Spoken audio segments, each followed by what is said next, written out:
1, 2. Tervetuloa tänne Lapponika-saliin Rovaniemen kaupunkikirjastolle Pro Rovaniemen vaalipaneeliin. Ja tässä mikrofonissakin lukee sopivasti, että Pro. No, lähdetään tästä pienestä kevennyksestä liikkeelle. Eli tosiaan tervetuloa vielä sieltä tulkaa vaan peremmälle sieltä taaempaakin. Eli mikä on oikein Pro Rovaniemi? Niin kyseessä on kaikille avoin puolueeton kansanliike, jonka tarkoituksena on luoda suoraa keskusteluyhteyttä kaupungin päättäjiin ja edistää kaupunkidemokratiaa. Liikkeen tehtävänä on myös tutkia, valvoa ja tiedottaa Rovaniemen kaupungin virkamiehistön toimia. Kansanliike herättää keskustelua ja kannustaa rovaniemeläisiä itse toimimaan kotikaupunginsa puolestaan. Tervetuloa kaikki mukaan tekemään kotikaupungistamme parempaa paikkaa elää, olla ja asua. Tällaisia sinisiä esitteitä löytyy tosiaan tuolta sitten käteen osoittamasta suunnasta tuolta oven pielistä sitten, että voi ottaa sieltä mukaansa. Ja voisin esitellä tähän alkuun, ketä tähän Pro Rovaniemi liikkeeseen nyt täällä kuuluu, ketkä tämän paneelin järjestävät, niin minä olen täällä juontajana ja paneelin isäntänä Johan-Erik Kukko on nimeni. Käteeni osoittamassa suunnassa on Vele Varjo. Hän vastaa tänään kellottamisesta, eli täällä on aika tiukka kellomeininki. Se on 2 minuuttia per puhe, jonka jälkeen kello soi. Tuolla on myös Päivi Ranta. Hän on myös Pro Rovaniemi-liikkeessä aktiiveja. Ja koko hommahan sitten myös nauhoitetaan ja tulee tallenteena sitten Pro Rovaniemi-liikkeen Facebook-sivuille katsottavaksi. Valitettavasti emme saaneet suoraa lähetystä, mutta noin tunti tämän tilaisuuden jälkeen niin tulee sitten sinne katsottavaksi. Eli Johannes Collins vastaa siitä sitten.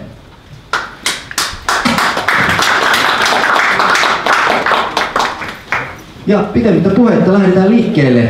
Eli meillä on täällä nyt 8 panelistia ja kysytäänpä heti ensimmäisenä vanhoilta edustajilta, että miksi pitäisi oikein valita uudelleen valtuustoon, ja sitten jos pyrkii nyt ensimmäistä kertaa, niin miksi oikein pitäisi valita valtuustoon? Siitä oletan. Puhutaan mikrofoni, kuuluu hyvin. No, olen aiemmin hakenut ja olen tällä hetkellä varavaltuutettu ja nyt sitten pyrin ihan tosissaan, niin kuin pyrin kyllä viimeksikin, mutta toivottavasti tulee valituksi, koska olen kokenut poliitikkoja, verkostoitunut poliitikkoja, nuorempaa polvea, mulla on tämmöistä uudistavaa silmää ja mitä tulee Pro Rovaniemen tavoitteisiin, niin olen ikään kuin olosuhteiden uhrina saanut kokea näitä epäkohtia, joihin Pro Rovaniemi liikkeelläkin pyrkii vaikuttamaan, joten varmaan tulisi hyvin olemaan höröllä näistä asioista ja edistämään Pro Rovaniemen tavoitteita. Joo, kiitos. Esittelen nyt Teniolakka Laito Työrypakka ja perussuomalainen valtuustoryhmä. Mie sanoisin, että olisiko niin vanha edustaja, että mä olen niin yhden kauden, että olisiko mie niin nuori edustaja vielä.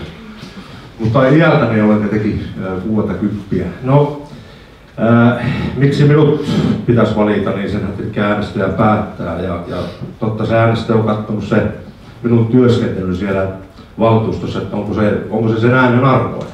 Eli Uudemmalla on tietenkin helpompi pyrkiä, mutta vanhemmilla on tietenkin että se, että pitää oma paikkansa siellä valtuustossa, niin se on kovempi työ sitten. Ja hei kaikille, olen Suoraniemen Terhiä, olen 2 kautta ollut valtuustossa ja myös kaupunginhallituksessa olen tällä hetkellä. Ja miksi minut pitäisi valita vielä jatkokaudelle tai vielä 3. kaudelle, niin minulla on vielä paljon annettavaa. Minulla on niin paljon elämässä arkielämän oppia ja halua vaikuttaa lasteni tulevaisuuteen ja halua siihen, että Rovaniemi olisi hyvä paikka elää minunkin lapsilleni ja kaikkien muidenkin lapsille ja tulevaisuudesta tämä olisi sellainen toimiva, terveellinen ja ympäristön huomioiva kaupunki. Raimo Viettunen. Olen ollut tässä kaupungin aikaan pari kautta valtuutettuna ja oikeastaan uuden kaupungin aikana myöskin, mutta nyt tällä kaudella on sitten varavaltuutettuna. Se, että minkä takia uudelleen, niin meillä KD:ssä on tämmöinen tilanne, että nyt tarvitaan myöskin inhimillisempää otetta ja siinä mielessä haluaisin, että KD:n lippu vielä Rovaniemenkin kartalla näkyisi. Toivon, että ne, jotka minut tuntee, niin myöskin äänestää sitten. Olen Ounasvaaran kaavoitusta mun mielestä ollut äänestämässä siihen suuntaan, että ei oteta kovin paljon asukkaita. Äänestäjät päättää. No hei, olen Päivi Alaoja. paljasjalkainen rovaniemeläinen, käynyt opiskelemassa tuolla maailmalla ja tullut takaisin ja nyt on omat 3 poikaa lähtenyt työttömyyden takia täältä pois ja tietysti haluaisin rakentaa semmoista Rovaniemeä, mihin sitten nuoret voi palata ja jossa on työtä ja hyvät elinolosuhteet kaikille meille. Asun tuossa Ounasvaaran kupeessa ja pidän Ounasvaaraa lähes omana olohuoneena. Kiitos. Ryynäsen Ari. Minä olen kanssa paljasjalkainen rovaniemeläinen, vaikka tuommoiset 4-8 sirot onkin jalassa. Olen siinä mielessä tavallaan kokenut poliitikkona, on 4. kunnallisvaalit ja parit muut vaalit siinä välissä. En nyt tällä, mutta edellisellä vaalikaudella olin kulttuurilautakunnan jäsenenä, tosin eri puolueen listoilla silloin.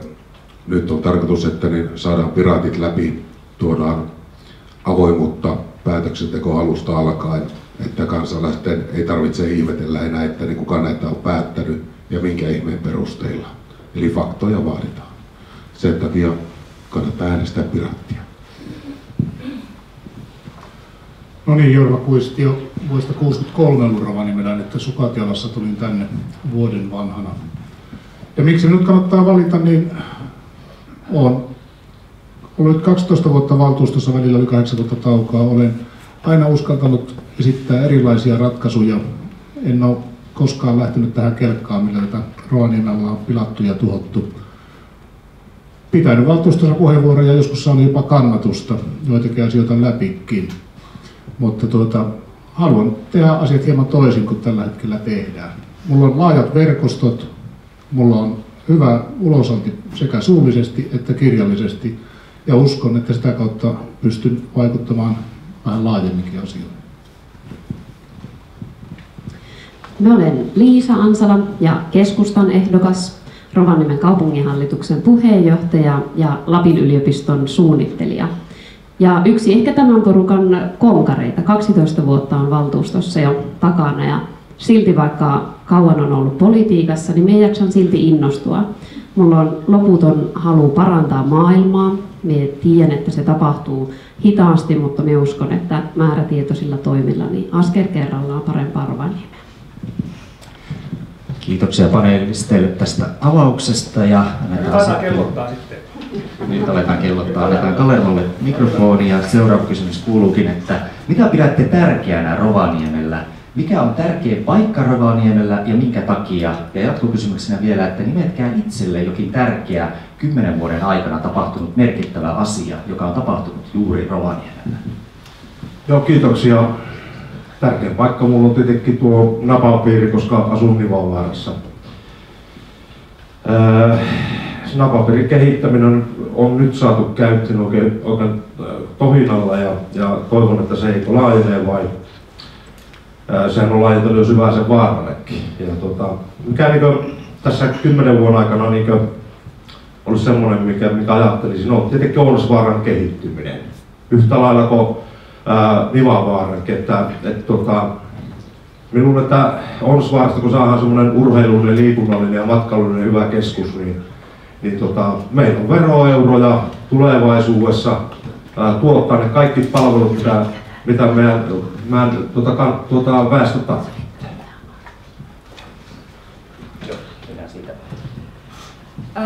Tällä hetkellä ja oikeastaan ollut koko elämäni, niin tärkein paikka on mulle tuo kotipaikka Kemijoen rannalla Rautiosaaressa. Että valitettavasti en ole täältä keskustasta. Mutta niin, mikä olisi tärkein asia, mikä tässä on 10 vuoden aikana tapahtunut Rovaniemellä? Ehkä elän lasteni kautta ja siinä mielessä olen tyytyväinen siihen, että Rovaniemi ei lähtenyt esimerkiksi päivähoidossa kasvattamaan lasten ryhmäkokoja. Se oli hyvä päätös, se oli merkittävä asia mulle. Ja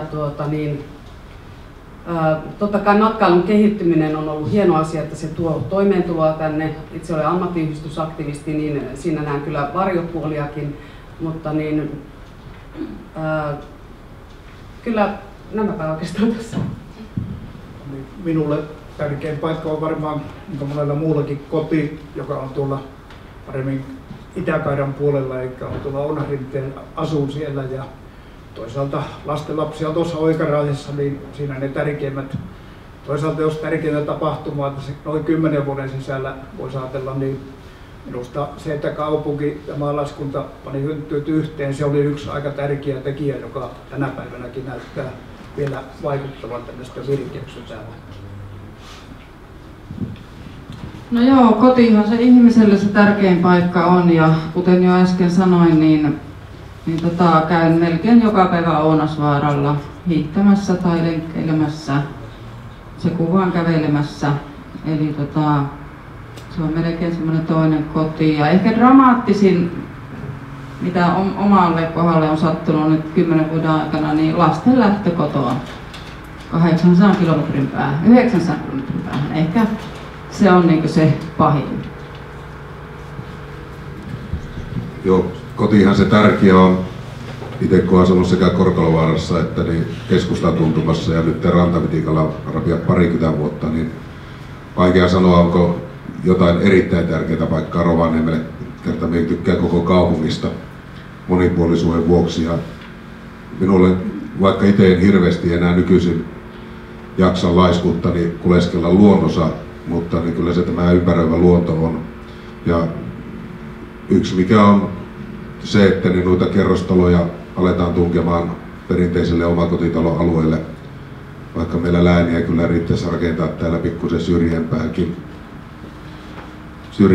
Tosiaan kaupunki- ja maalaiskuntahan ei väärin 10 vuotta sitten yhdistyi, että sitä ei voi enää sanoa silleen tärkeäksi asiaksi.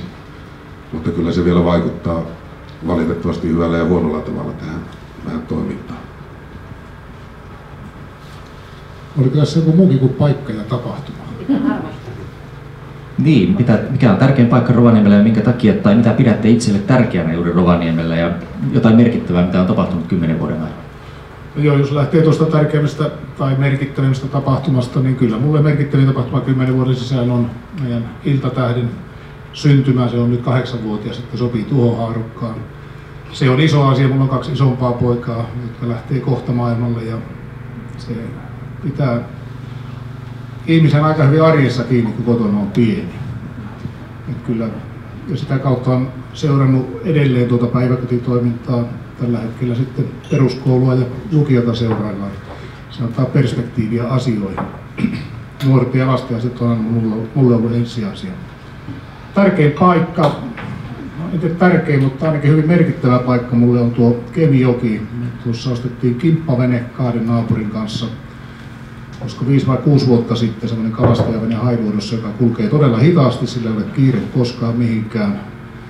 Ja joelta tämä kaupunki näyttää todella upealta vaaroineen ja rantoineen. Sinne ei näe nämä kaikkein pahimmat mokat, mitä täällä on tehty. Rovaniemessä arvostan moninaisuutta, erilaisia ihmisiä. Yliopisto tuo tänne porukkaa, matkailijat tuo tänne porukkaa. Meillä on 25 vuotta tullut turvapaikanhakijoita, pakolaisia, jotka on tuonut väriä kaupunkiin. Ja se on mulla ollut aina tärkeää, että meitä on monen lähtöön. Tärkeitä paikkoja on kyllä monta. On tosi vaikea nimetä ehkä vain yhtä, mutta tietenkin koti on aina tärkeä ja se on semmoinen oman elämän perusyksikkö. Ja ehkä sillä tavalla politiikassakin se näkyy, että minusta on tärkeää pitää huolta niistä kotien asioista. No, tapahtumista, niin totta kai tekisi mieli sanoa, että sekö meni naimisiin unelmiensa miehen kanssa, mutta ehkä nyt sitten tällaisena poliittisena tapahtumina, niin heti ensimmäisenä mieleen tuli 2 asiaa. Nämäkin on vanhempia asioita, ettei ole ihan tältä vuodelta, mutta ensinnäkin aluelautakuntien perustaminen ja sitten nuorisovaltuuston perustaminen tuossa 2000-luvun alkupuolella. Ja minusta ne on ollut sellaisia päätöksiä, joissa on päätetty antaa valtaa kuntalaisille. Ja se on sellainen asia, mitä minä arvostan Rovaniemessä, sitä läheisyyttä ja toisen kuuntelemista, ja siinä me voitaisiin vielä sitten toimintaa kehittääkin. Annetaan seuraavaksi mikki Terhille, ja kysymys kuuluukin, että... Ai Markus, totta. Okei, no mä otan nopeasti, kun tässä selvästi painaa päälle. No okei, paras paikka on mulle tuo Lapin rinteen alue, siellä on monia hyviä. Asun itse Ylikylässä, niin siinä on se Roke, johon on sitten vapaaehtoisvoimitettu tämmöinen maastopyörä alamäki ajo rata, ja siinä mulla poika tykkää pyöräillä ja se kaiken kesän päivät siellä asuu siinä rinteessä, ja se miksi se on erityisen tärkeä, se symboloi sitä omaehtoista tekemistä, miten vapaaehtoisvoimin Rovaniemellä syntyy kaikkea hienoa ja asukkaille tärkeää.